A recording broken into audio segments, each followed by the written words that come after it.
Good morning, everyone. Good morning.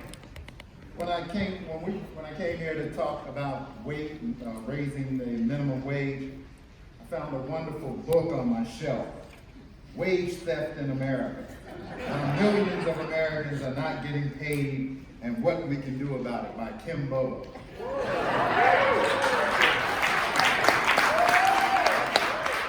Now, I like the way Kim opens this book, because of many ways you can open a book, Kim does it with style. And on the first page of the text, there's a piece of scripture taken from Exodus. And that scripture reads, "Thou shalt not steal." Kim is getting straight to the heart of the matter. The living wage is not about just a living wage. It is about theft to the American worker. It is about individuals not receiving their just and proper reward for their labor. And we are here to ensure that every worker in the Commonwealth of Virginia will receive a living wage of $15 an hour.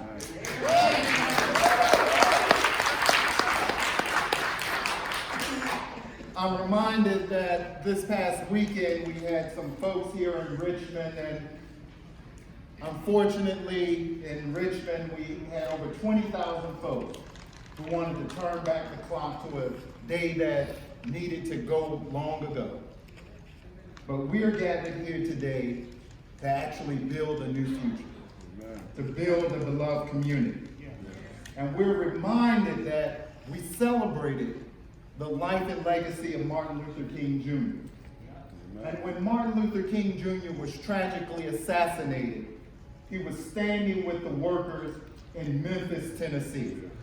They were fighting for a living wage. They were fighting for better jobs and ensuring that they received the worth, value, and dignity that every worker should receive. So in many ways, we're reminded that we stand on that legacy. Our fight is a continuation of what King stood for. And our fight is for $15 an hour.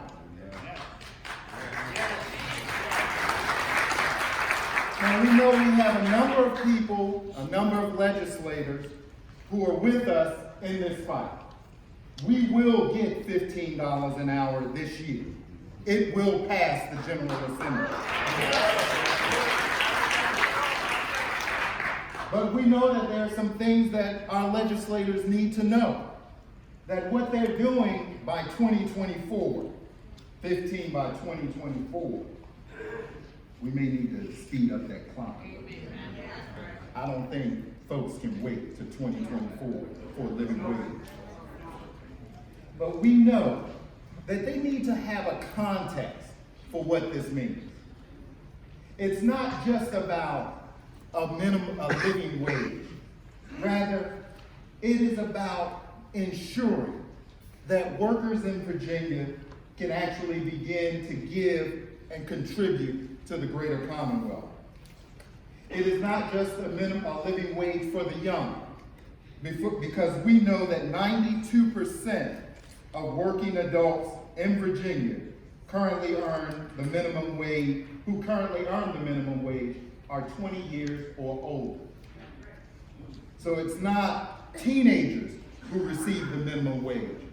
92% of those who receive the minimum wage in the Commonwealth are 20 and older. 89% of Virginians earning the minimum wage work at least 20 hours a week. Let me repeat that. 89% of Virginians earning the minimum wage work at least 20 hours a week. And the minimum wage that we currently have affects women of color disproportionately. Raising the minimum wage would help 1 out of every 2 women of color working in Virginia. All workers, 26% of white workers, 43% of black workers, 51% of Latino workers would directly or indirectly benefit from raising the minimum wage. This truly is about building a rainbow America. A rainbow America where all receive a living wage. Thus, this campaign is more than just $15 an hour. It is about the kind and quality and depth of character of our democracy. So today, as you go out, remind our senators and our delegates that what they vote for is more than just a paycheck, more than just a minimum hourly wage. Rather, it is about how we treat our fellow citizens and how we truly build a just, inclusive, and equitable America. An America for all of us. Amen. Let's raise the wage. Amen.